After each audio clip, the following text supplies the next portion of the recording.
نبی اکرم صلی اللہ علیہ وآلہ وسلم ایک دن موت، قیامت، جہنم کی ہولناکیوں کا ذکر کرنے لگے۔ واز ایسا تھا کہ تمام صحابہ کرام اپنے سروں کو جھکا کر زار و قطار رو رہے تھے۔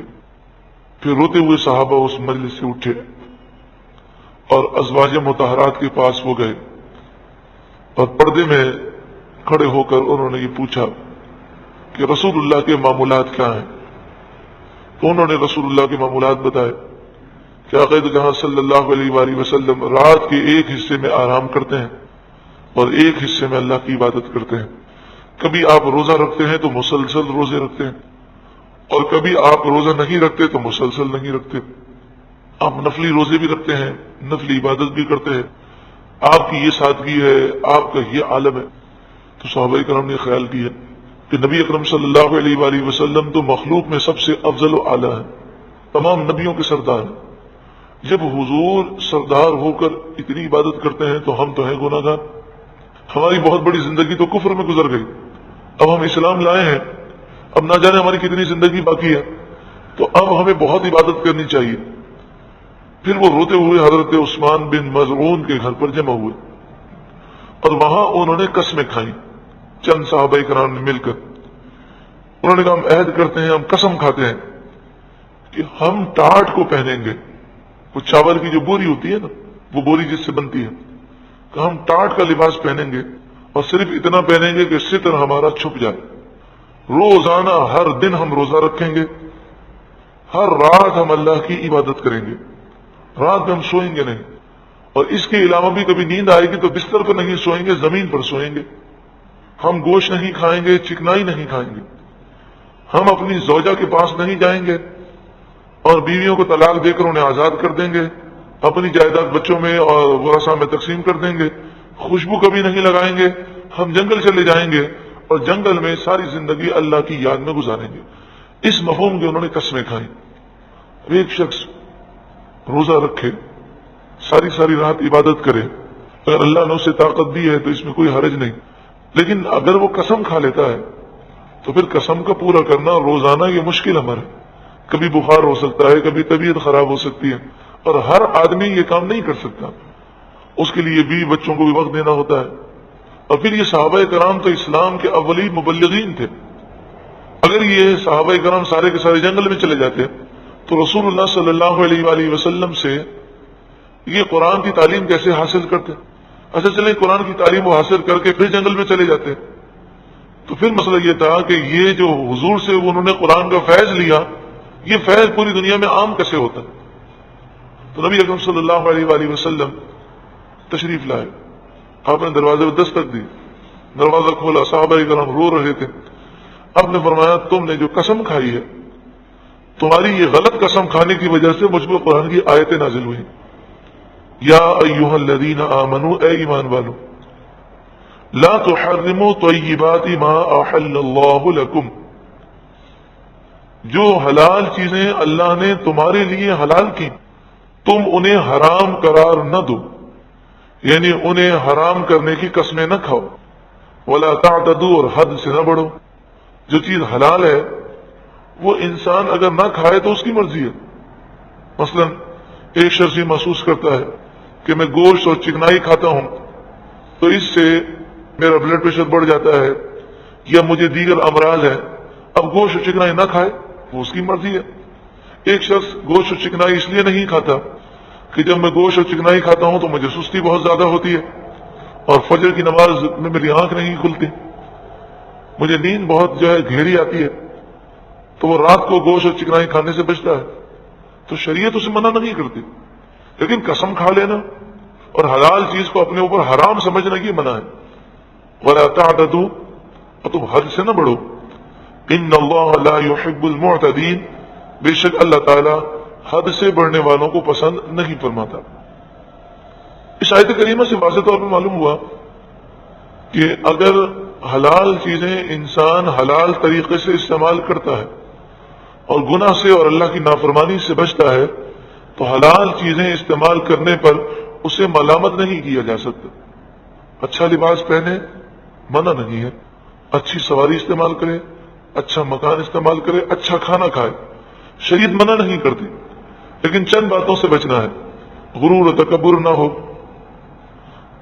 ہوس نہ ہو، لالچ نہ ہو، فرائض واجبات سنت موقتہ کی پابندی ہو، انسان گناہ سے بچے، حرام سے بچے، اور دنیا کی لذتوں میں اس طرح نہ لگ جائے کہ وہ شریعت کے معاملات میں کوتاہی کرے۔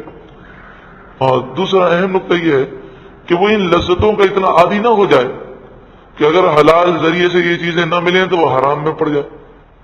اگر وہ اچھے مکان، اچھے لباس، اچھے کھانے کا اس انداز میں عادی ہو جائے کہ اب اگر اسے یہ چیزیں نہیں ملیں گی تو وہ حرام کی طرف بڑھے گا، تو پھر یہ چیز بڑی خطرناک ہے اس کی طرف۔ یعنی وہ ان چیزوں کا ایسا عادی نہیں ہونا چاہیے، اسے یہ پریکٹس ہونی چاہیے کہ جس حال میں بھی اللہ رکھے وہ اس حال میں راضی رہنے والا ہو اور حرام کی طرف نہ بڑھنے والا ہو، تو پھر اس میں کوئی حرج نہیں ہے۔ اصل ہے گناہ سے بچنا۔ ایک شخص سادہ سا لباس پہنتا ہو، پیبند لگے ہوئے ہوں جگہ جگہ، مکان بھی اس کا بالکل سادہ سا ہو، سواری بھی اس کے پاس نہ ہو، ہمارے سامنے اس کی غذا بڑی سادی ہو، لیکن وہ ماں باپ کو ستاتا ہو، جھوٹ بولتا ہو، نماز قضا کر دیتا ہو، یا وہ فراڈ کرتا ہو، حرام کماتا ہو، یا لوگوں پر ظلم کرتا ہو، تو اس کے نہ سادہ لباس کا کوئی فائدہ ہے، نہ سادہ مکان کا کوئی فائدہ ہے، نہ ہی اس کی سادہ غذا کا کوئی فائدہ ہے۔ بلکہ یہ تو بڑا خطرناک آدمی ہے کہ اس نے زہد کا لباس پہن کے لوگوں کو دھوکہ دیا، اور ایسے شخص کی بڑی گرفت ہوگی۔ ہمارے استاد محترم حضرت علامہ مولانا خادم حسین رضوی دامت برکاتہ عالیہ ایک دن فرمانے لگے کہ مولانا روم علیہ الرحمٰن نے یہ حکایت لکھی ہے کہ پرندوں نے شکایت کی حضرت سلیمان علیہ السلام کے دربار میں کہ اس شخص نے ہمارے بھائی پرندے کا شکار کیا، تو اس کو سزا دی جائے۔ تو سلیمان علیہ السلام نے اس کو بلایا اور فرمایا کہ تو نے ان پرندوں کا شکار کیوں کیا؟ تو اس نے کہا کہ میں بھوکا تھا اور اللہ تعالیٰ نے پرندوں کو میری خوراک بنایا، تو جب اللہ نے اجازت دی ہے تو کوئی مجھے منع کیسے کر سکتا ہے؟ تو میں نے اپنی خوراک کو حاصل کیا اور پرندے کو شکار کیا۔ میں نے کوئی شوقیہ شکار نہیں کیا، بلکہ بھوک لگی تھی تو کھانے کے لیے میں نے شکار کیا۔ تو آپ نے پرندوں سے کہا کہ تمہاری شکایت بیجا ہے، اللہ تبارک و تعالیٰ نے تمہیں اس کی غذا بنایا، تو اس نے اپنی غذا حاصل کی۔ پرندوں نے کہا ہمیں اس کا کوئی افسوس نہیں، جب اللہ تعالیٰ نے اسے غذا حاصل کرنے کا اختیار دیا ہے تو ہمیں بھی تو بچنے کا اختیار دیا ہے، ہمیں بھی تو اپنی حفاظت کا اختیار دیا ہے۔ اس نے ہمیں دھوکہ دیا ہے، اسے سزا دی جائے، اس نے دھوکہ دیا ہے۔ یہ اگر شکاری بن کر آتا جنگل میں تو پھر ہم اپنا تحفظ کرتے، یہ تو زاہد بن کر آیا تھا، یہ تو صوفی بن کر آیا تھا۔ اس نے کیا کیا؟ جنگل میں مسلح بچھایا، ہم سارے بھاگ گئے اس کو دیکھ کر۔ حضرت مولانا روم علیہ الرحمہ حکایت لکھتے ہیں تو کیا خوب لکھتے ہیں، ایک ہی حکایت کے اندر ساری باتیں بیان کر جاتے ہیں۔ تو فرماتے ہیں کہ ان پرندوں نے سلیمان علیہ السلام سے کہا کہ اس نے مسلح بچھایا، ہاتھ میں تسبیح لی اور صوفیوں کی طرح اس نے نقل کی، سر جھکایا، آنکھیں بند کر لی اور وہ تسبیح پڑھنے لگا۔ تو ہم سمجھے کہ کوئی زاہد دنیا نے بہت پریشان کیا ہے تو وہ سکون کے لیے اور ذکر الہی کے لیے جنگل میں آیا، تو آہستہ آہستہ ہم اس سے بے خوف ہو گئے۔ کافی دیر جب گزر گئی اور یہ تسبیح گھماتا رہا تو پھر ہم اس کے اوپر آ کر بیٹھ گئے درختوں پر، اور ہم نے بھی یہ سوچا کہ اللہ کا نیک بندہ ہے، اس کا قرب ہونا چاہیے۔ جب ہم اس کے قریب آ گئے تو اچانک سے اس نے تیر نکالا اور ہم پہ وار کر دیا۔ تو اس نے ہمیں دھوکہ دیا ہے، لہٰذا اس کو سزا دی جائے، اگر اسے شکار کرنا ہے تو شکاری بن کر۔ مولانا روم علیہ الرحمٰن نے فرمایا کہ سلیمان علیہ السلام نے اسے سزا دی۔ تو انسان زہد کا لباس پہن کر دھوکہ دے، یہ ڈبل مجرم ہے کہ یہ زہد اور تقوی کو بدنام کر رہا، یہ دیندار طبقے کو بدنام کر رہا۔ حضرت مولانا روم علیہ الرحمٰن نے ایک اور حکایت بھی لکھی، فرمایا کہ ایک شخص گھوڑے پہ جا رہا تھا تو دوسرا شخص جو ہے زمین پہ تڑپ رہا تھا۔ اس نے کہا مجھے شہر تک پہنچا دو، مجھ سے چلا نہیں جاتا۔ تو اسے رحم آیا تو اس نے کہا بیٹھ جائیے۔ اس نے اپنے پیچھے بٹھایا اس کو اور کہا مجھے پیچھے سے پکڑ لیجیے۔ اب جب تھوڑا سا گھوڑا آگے چلا تو اس نے اس کو پیچھے سے دھکا دیا، جو گھوڑے کا مالک تھا وہ گر گیا اور وہ ہنسنے لگا اور کہنے لگا مجھے کوئی تکلیف نہیں تھی، یہ تو میں نے تجھ سے گھوڑا چھیننے کے لیے کیا۔ اس گھوڑے کے مالک نے کیا بات کہی، سبحان اللہ۔ اس نے کہا میرا گھوڑا لے جانا ہے تو لے جا، مگر قسم میں تجھے دیتا ہوں کہ یہ واقعہ کسی کو بتانا نہیں، کیونکہ اگر تو نے یہ واقعہ کسی کو بتا دیا تو واقعی اگر کوئی مجبور ہوگا تو لوگ ڈر کے مارے اسے گھوڑے پر کبھی نہیں بٹھائیں گے۔ تو ہم دیکھ لیں آج ہے نا کہ مجبور کو بھی انسان جو ہے روک کر وہ لفٹ دینے کے لیے تیار نہیں ہوتا، یہاں تک کہ اگر گاڑی کا کوئی حادثہ ہو جائے اور گاڑی جو ہے مثلا پنچر ہو جائے اور پنچر لوگ بنا رہے ہوں، ان کے پاس جو ہے ویل دوسرا نہ ہو تو گاڑی کو روکتے ہیں کہ بھئی آپ کے پاس اگر ویل دوسرا ہو یا ویل کا پانا ہو تو ہمیں دے دیں، تو لوگ وہاں اسپیڈ اور بڑھا دیتے ہیں کہ کوئی ڈکیتی نہ ہو جائے۔ تو ایسے لوگ کہ جو لبادہ اوڑھ کر آتے ہیں یہ بہت بڑا گناہ کرتے ہیں کہ ان کے لیے گناہ جاریہ ہے۔ جب تک لوگ اس کی وجہ سے دین سے دور ہوں گے سب کا گناہ اس کے سر پر آئے گا۔ تو خیر بات چل رہی تھی زہد اور تقوی پر، تو نعمتوں سے دور رہنا اور لذات کو ترک کرنا اس میں کوئی حرج نہیں ہے، لیکن اس کو اپنے اوپر لازم کر لینا یا قسم کھا لینا یہ منع ہے۔ اور دوسری بات یہ ہے کہ اگر اچھی غذا اچھا لباس استعمال کیا جائے اور یہ ساری باتیں جو آپ کو بتائی گئیں حدود شریعت کے اندر رہ کر ہو تو اس پر کوئی ملامت نہیں کی جا سکتی۔ حضرت امام نسائی آپ بہت بڑے امام ہیں اور حدیث کی کتاب نسائی شریف جو سیرۃ ستہ میں داخل ہے وہ آپ نے لکھی۔ آپ بڑا قیمتی لباس پہنتے تھے اور آپ کی خوراک بھی بڑی قیمتی ہوتی تھی، لیکن حال یہ تھا کہ اعلیٰ سے اعلیٰ غذا کھاتے ہو پوری رات پھر قیام کے اندر گزارا کرتے تھے، یعنی کوئی کھانا کوئی لباس۔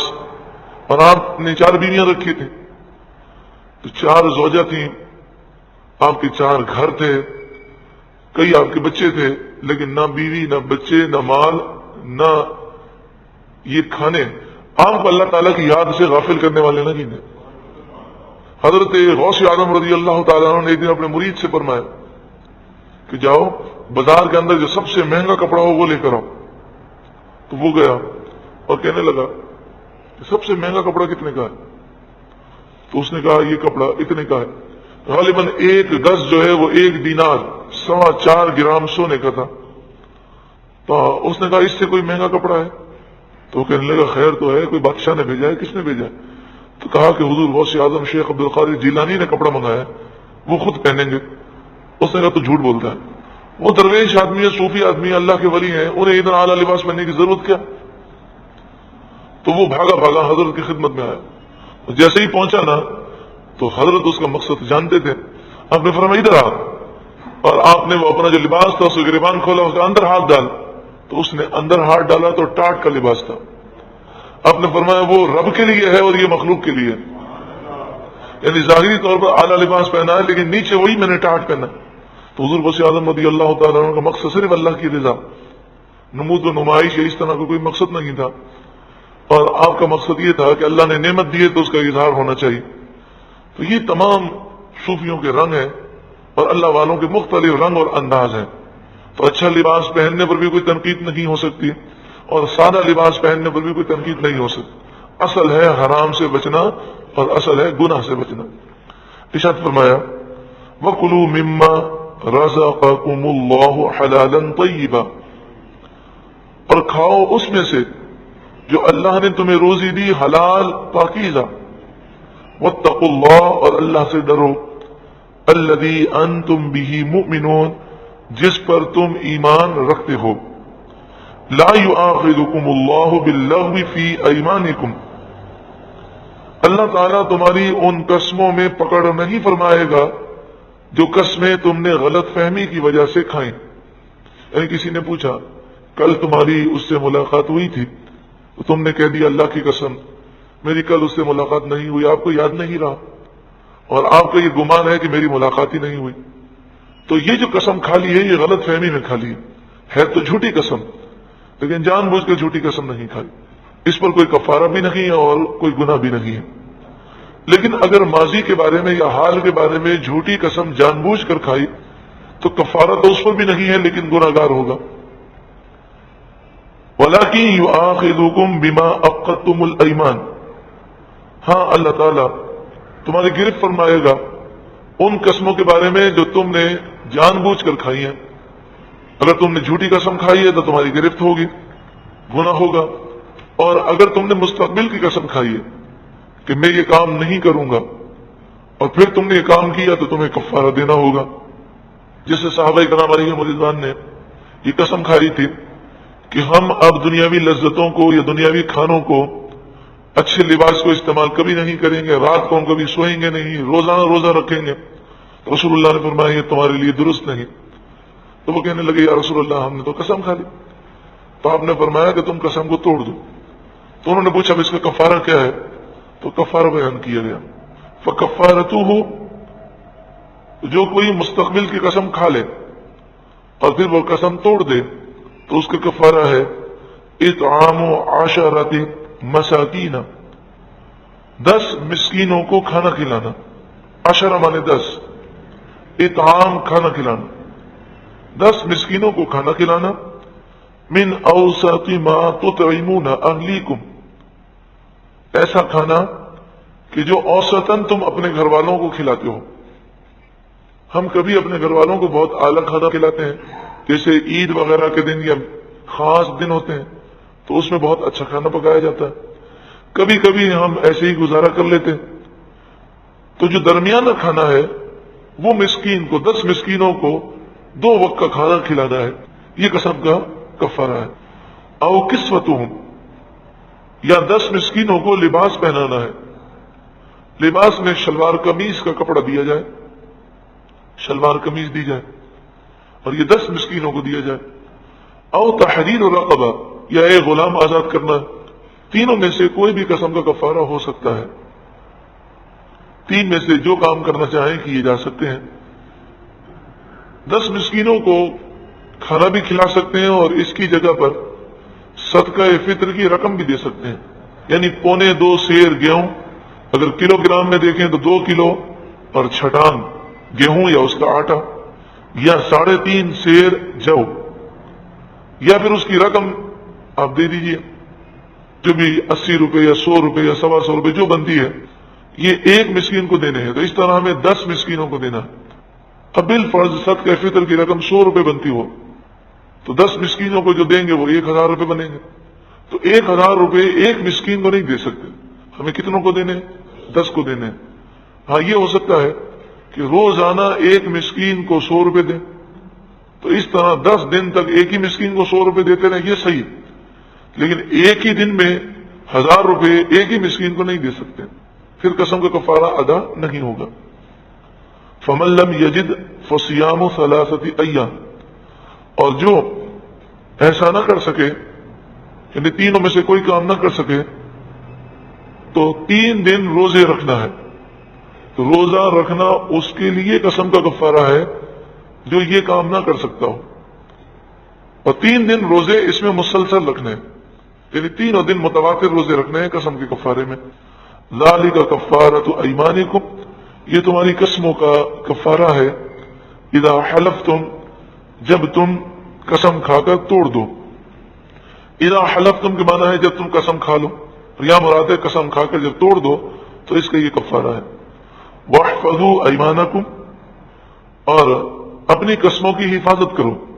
یعنی اگر تم قسم کھا لو تو اسے توڑنے سے بچو جب تک کہ شرعاً اس میں کوئی ممانعت نہ ہو. اپنی قسموں کی حفاظت کرو. اس کے بعد بعض مفسرین نے فرمایا کہ بار بار قسمیں نہ کھاؤ، قسم کھانے کی عادت نہ ڈالو، کیونکہ جو بار بار قسم کھاتا ہے پھر اسے یاد بھی نہیں رہتا میں نے کیا باتوں پر قسمیں کھائی ہیں، اور پھر کئی مرتبہ وہ قسم توڑ دیتا ہے اور کفارہ بھی ادا وہ نہیں کر پاتا. اسی طرح کی بات یاد رکھیں کہ ہماری دکان پر گاہک آئے، وہ جتنے بھی بحث کرے قسم کھانے سے اجتناب کریں کہ دنیاوی دولت کی خاطر اللہ کے نام کو استعمال کرنا یہ مناسب نہیں ہے. سچی جو قسم ہے اس سے بھی بچیں، کیونکہ جو سچی قسم بار بار کھانے کا عادی ہوتا ہے اس کی زبان سے جھوٹی قسم بھی نکل جاتی ہے. تو اس لیے آپ کہہ دیں جو بات سچی ہے وہ کہہ دیں. اب وہ مانتا ہے تو ٹھیک ہے، لیکن اس کی خاطر آپ قسمیں نہ کھائیں، کیونکہ حدیث پاک میں ہے کہ سچی قسم سے بھی منع کیا گیا کاروبار کے موقع پر. فرمایا اس سے مال تو بک جاتا ہے لیکن برکت ختم ہو جاتی ہے. جب سچی قسم کا یہ حال ہے تو جو جھوٹی قسم کھائے گا اس کی کاروبار میں برکت کہاں سے ہوگی. پھر یہ بھی مت سمجھیے گا کہ برکت جو ہے وہ نوٹ کی گنتی کو کہتے ہیں. برکت کثرت کا نام نہیں ہے، برکت اللہ کی رحمت کا نام ہے. تو جب انسان جھوٹی بات کہتا ہے، جھوٹی قسمیں کھاتا ہے، تو پھر دولت کی کثرت تو ہو سکتی ہے لیکن برکت نہیں ہو سکتی. یعنی پریشانی، بے چینیاں ختم نہیں ہوتی ہیں، بے سکونیاں قائم رہتی ہیں. کذالک، اسی طرح یبین اللہ لکم آیاتہ، اللہ تعالیٰ تمہارے لیے اپنی آیتیں کھول کھول کر بیان کرتا ہے. لعلکم تشکرون، تاکہ تم شکر کرو، تم احسان مانو. یا ایھا الذین آمنوا، اے ایمان والو، انما الخمر والمیسر، خمر شراب، والمیسر اور جوا، والانصاب اور بت، والازلام اور پاسے جن کے ذریعے فال نکالا جاتا ہے، رجس من عمل الشیطان، یہ شیطان کے عمل سے گندگی ہے، ناپاکی ہے. فاجتنبوہ، تم ان سے بچو. لعلکم تفلحون، تاکہ تم کامیاب ہو جاؤ. ازلام کے متعلق ہم پہلے بھی سن چکے ہیں کہ وہ پاسے اس طرح بناتے تھے کہ لکڑی کے تیر بناتے اور پھر وہ ان تیروں کو سمندر میں ڈالتے. جو تیر اوپر آ جاتا تو اس پر جو لکھا ہوا ہوتا اسے دیکھتے. مثلا لکھا ہوتا میرے رب نے مجھے اس کام کا حکم دیا، تو وہ تیر نکال کے کہتے یہ رب کی طرف سے حکم ہے، حالانکہ یہ حکم والی تو کوئی بات نہیں تھی. دوسرا نقصان یہ تھا کہ وہ خود کسی معاملے پر غور و فکر نہیں کرتے تھے. پہلے آدمی اس معاملے کے اوپر غور و فکر کرے. تو کسی بھی معاملے کے اوپر کام کرنے سے پہلے یہ غور کرنا ضروری ہے کہ یہ کام جائز ہے کہ ناجائز ہے. پھر یہ جائز کام ہو تو پھر یہ دیکھنا چاہیے کہ دنیاوی اعتبار سے جو اللہ نے ہمیں عقل دی ہے یہ فائدے مند ہے کہ نقصان دہ ہے. اب اس کا فائدہ بھی نظر آ رہا ہے تو ہر طرح سے مفید ہے. اب استخارہ کرنے کا جو طریقہ سکھایا گیا، استخارہ کیا جا سکتا ہے، لیکن یہ جو طریقہ ہے یہ طریقہ کافروں کا طریقہ تھا. وہ ناجائز اور جائز میں کوئی فرق نہیں دیکھتے تھے اور وہ کوئی غور و فکر نہیں کرتے تھے. اس طرح تیر پھینک کر اٹھاتے اور کہتے بس یہ تیر آ گیا، اب رب کا حکم ہے، اب یہ کام کرنا ضروری ہو گیا. تو جب اللہ کا حکم ہی نہیں ہے تو اللہ پر جھوٹ باندھنا یہ یقیناً ایک ناپاک کام ہے. انما یرید الشیطان ان یوقع بینکم العداوۃ والبغضاء، شیطان تو یہی چاہتا ہے کہ تمہارے درمیان عداوت اور بغض کو ڈال دے. فی الخمر، شراب کے ذریعے، والمیسر اور جوئے کے ذریعے، ویصدکم عن ذکر اللہ، اور شیطان تو یہی چاہتا ہے کہ تمہیں اللہ کے ذکر سے، اللہ کی یاد سے روکے، وعن الصلاۃ، اور نماز سے روکے. تو شراب جو ہے وہ ہر صورت میں حرام ہے، جوا ہر صورت میں حرام ہے. اور جو قرآن نے نقصان بیان کیا، کوئی مانے یا نہ مانے، یہ نقصانات تو ضرور ہیں کہ جب انسان گناہ کرتا ہے تو دل گندا ہو جاتا ہے، پھر اللہ کی یاد میں اس کا دل لگتا نہیں، نمازوں میں اس کا دل لگتا نہیں. آپ ذرا سوچیں کہ ایک کرکٹ کی کمنٹری آتی ہے تو لوگوں کی جماعتیں چھوٹ جاتی ہیں، اور اگر فائنل میچ ہو تو مسجد کے اندر نمازی آپ کو نظر نہیں آتے. تو جب کمنٹری کے اندر یہ نحوستیں ہیں تو پھر جوا کھیلنے میں اور شراب میں کتنی نحوستیں ہوں گی آپ سوچیں. تو جو یہ کہے کہ جناب میں شراب پیتا ہوں، جوا کھیلتا ہوں، مجھے تو کوئی اللہ کے ذکر سے رکاوٹ نہیں ہوتی، تو وہ جھوٹا ہے. اللہ کا کلام جھوٹا نہیں ہو سکتا. تو یہ چیزیں جتنے بھی گناہ کے کام ہیں وہ دل کو سخت کرتے ہیں اور اللہ کے ذکر سے روکتے ہیں. فَهَلْ أَنْتُمْ مُنْتَهُونَ، تو کیا تم باز آ گئے؟ جب یہ آیت کریمہ نازل ہوئی تو صحابہ کرام علیہم رضوان پر شراب حرام نہیں تھی، تو شراب وہ پی رہے تھے، بعض مٹکوں میں ڈال رہے تھے، بعض پیالے میں بھر رہے تھے، بعض کے منہ میں تھی. جیسے ہی انہوں نے یہ آیت سنی اور رسول اللہ کے منادی نے مدینے کی گلیوں میں اس آیت کی تلاوت کی تو انہوں نے کوئی تحمل نہ کیا اور فوراً اپنے سر کو اللہ کے حکم کے سامنے جھکا دیا اور مدینہ منورہ میں ساری شراب کو بہا دیا گیا. بس یہ آیت نازل ہوئی اور اسی وقت پورے مدینہ منورہ سے شراب کا وجود ختم ہو گیا. امریکہ کے اندر پہلے یہ قانون تھا کہ شراب نوشی منع ہے، اسی طرح کئی ممالک میں قانون تھا. انہوں نے بڑی کوششیں کی اور لاکھوں ڈالر اس پہ خرچ کیے لیکن وہ شراب نوشی کو ختم نہ کر سکے. مگر قرآن کی کیا تاثیر اور میرے آقا کی کیا شان ہے کہ ایک ہی فرمان میں شراب نوشی ان عربوں سے ختم ہو گئی کہ جو شراب اس کثرت سے پیتے تھے کہ اگر ہر نوالے پر وہ شراب کا گھونٹ نہ پیتے تھے تو نوالا ان کے گلے سے اترتا نہیں تھا، اتنے وہ شراب کے عادی تھے۔ ایک ہی فرمان پر میرے آقا صلی اللہ علیہ وسلم کا معجزہ ہے، یہ قرآن کا معجزہ ہے کہ ہمیشہ کے لیے ان کی عادت چھوٹ گئی۔ وَأَطِيعُوا اللَّهَ، پھر کیا ہوا کہ یہ یورپ کے لوگ آخر کار تنگ آ گئے، اور ان کا یہ قانون ہے کہ جس برائی کو یہ ختم نہیں کر سکتے تو پھر اسے وہ قانونی تحفظ دے دیتے ہیں۔ تو اب انہوں نے قانونی تحفظ دے دیا، اب شراب پینے میں کوئی حرج نہیں۔ اب وہ کہتے ہیں صرف ڈرائیونگ کرتے ہوئے شراب نہیں پینی، شراب پی کر اگر ڈرائیونگ کر رہے ہیں اور نشے کی حالت میں تو اس پر جرم نافذ کرتے ہیں، اور اکثر ان کے یہاں حادثات اسی وجہ سے ہوتے ہیں۔ اسلام جو ہے وہ کتنا پیارا نظام دیتا ہے کہ اگر قرآن کی تعلیمات پر عمل کیا جائے اور قرآن کو عام کر دیا جائے تو ہمیں کوئی ڈنڈا لے کر گھومنے کی ضرورت نہیں۔ یہ قرآن کا فیض ہے کہ معاشرے کے اندر برائیاں ختم ہو جاتی ہیں۔ اسی طرح آج جو یورپ کے اندر بے حیائی ہے کہ لڑکا جو ہے لڑکی کو گرل فرینڈ بناتا ہے، شادی نہیں کرتا، اور وہ میاں بیوی کے تعلقات قائم کرتے ہیں۔ کواری لڑکیاں اور کوارے لڑکے جو ہیں وہ ماں باپ ہوتے ہیں، شادی نہیں کی لیکن ماں باپ بنے ہوئے ہیں۔ یہ ایک ایسی وبا ہے کہ یورپ خود اندرون خانہ پریشان ہے، اور یہ وبا ان کے یہاں اچانک نہیں ہوئی، آہستہ آہستہ پھیلی ہے۔ اور پہلے ان کے یہاں یہ سب کام جرم تھے، لیکن جب معاشرے میں گناہ عام ہو گئے تو انہوں نے اسے قانونی تحفظ دے دیا۔ اب حال یہ ہے کہ 40% امریکی نکاح کرنے کو فرسودہ رسم سمجھتے ہیں، اب وہ نکاح نہیں کرتے، اور یہ ریشو بڑھتا جا رہا ہے۔ جب آپ سوچیں کہ اس معاشرے کا کیا حال ہوگا کہ جس معاشرے میں 70% یا 80% لوگ نکاح کرنے کے لیے تیار ہی نہ ہو، تو پھر نقصان یہ ہوتا ہے کہ نکاح کرنے سے تو وہ امریکی آج نکاح کرنے سے پریشان کیوں ہیں، بھگتے کیوں ہیں کہ وہ نکاح کریں گے، شادی کریں گے تو بیوی کے حقوق ہیں، بچوں کے حقوق ہیں، یہ ساری ذمہ داری ان پر آئے گی، وہ کوئی ذمہ داری اپنے اوپر لینا نہیں چاہتا۔ تو پھر ہوتا یہ ہے کہ عورتیں در بدر کی ٹھوکریں کھاتی رہتی ہیں، اور جب ان کی عمر 40 سے اوپر ہوتی ہے تو ان کا حسن ختم ہو جاتا ہے، پھر یہ کسی کے کام کی نہیں لیتے، تو پھر یہ ایڑیاں رگڑ رگڑ کر سینٹروں میں مر جاتی ہیں، نہ ان کی اولاد ہوتی ہے، نہ ان کا شوہر ہوتا ہے، نہ ان کو ماں کوئی کہنے والا ہوتا ہے۔ تو یہ خود اس معاشرے کی گھن سے پریشان ہے۔ اب بڑا عجیب معاملہ ہے کہ وہ اپنی گھن اور اپنی گندگی ہمارے ملک میں ڈال رہے ہیں، اور خود اندرون خانہ سیمینار کر رہے ہیں اور اس برائی کو دور کرنے کی کوشش کر رہے ہیں۔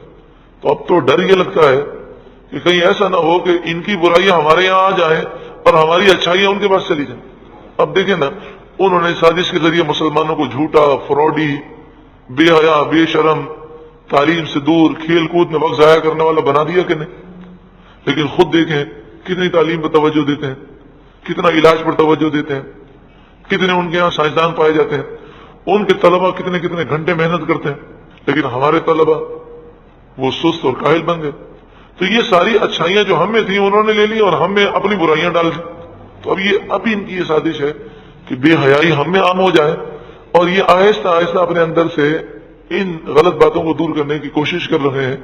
اللہ تعالیٰ یہودیوں اور عیسائیوں کی سازشوں سے مسلمانوں کو محفوظ فرمائے۔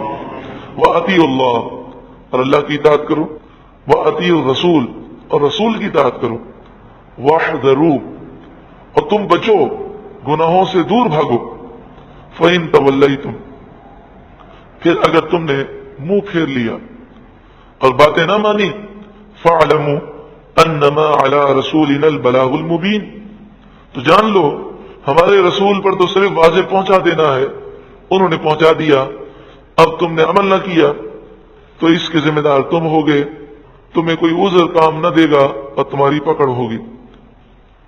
ماں صحابہ کرام نے یہ سوال کیا، جب شراب حلال تھی اور جو صحابہ کرام پیتے تھے اس وقت وہ حلال تھی، اب جب شراب حرام ہو گئی تو جو اس حالت میں انتقال کر گئے تو کیا ان کی پکڑ ہوگی؟ فرمایا لیس علی الذین آمنوا وعملوا الصالحات جناح فیما طعموا، وہ لوگ جو ایمان لائے اور انہوں نے اچھے عمل کیے، جو کچھ انہوں نے چکھا اس میں ان پر کوئی گناہ نہیں ہے، چونکہ اس وقت حرام نہیں تھی تو ان کا شراب پینا حلال تھا۔ اذا متقوا، جب کہ وہ ڈرے، جب کہ وہ بچے، کس سے بچے؟ کفر و شرک سے بچے، وہ آمنوا، اور وہ ایمان لائے، وہ عملوا الصالحات، اور انہوں نے اچھے عمل کیے، ثم اتقوا، پھر وہ بچے، یہاں دوبارہ اتقوا جو ہے اس سے مراد ہے کہ شراب اور جوئے سے بچے، یعنی پہلے جو فرمایا گیا اس سے مراد وہ لوگ ہیں کہ شراب اور جوا حرام ہونے سے پہلے وہ انتقال کر گئے، تو وہ کفر و شرک سے بچتے تھے اور دیگر گناہوں سے بچتے تھے، تو ان کا جو شراب پینا ہے وہ حلال تھا اور ان پر کوئی ان کی پکڑ نہ کی جائے گی۔ ثم اتقوا، اب جو ثم اتقوا ہے اس سے مراد وہ لوگ ہیں کہ جو شراب کے حرام ہونے کے بعد بچے، وہ آمنو اور وہ ایمان لائے، ثم اتقوا پھر وہ بچے اور ہر گناہ سے بچے۔ اب کیا مراد ہے؟ ہر گناہ سے بچے تو ان کی کوئی پکڑ نہ کی جائے گی۔ وہ احسنوا اور انہوں نے نیکیاں کی تو وہ جنت میں جانے والے لوگ ہیں۔ واللہ یحب المحسنین، اور اللہ نیکوکاروں کو پسند فرماتا ہے۔ اللہ رب العالمین ہمیں ہر گناہ سے بچنے کی توفیق عطا فرمائے۔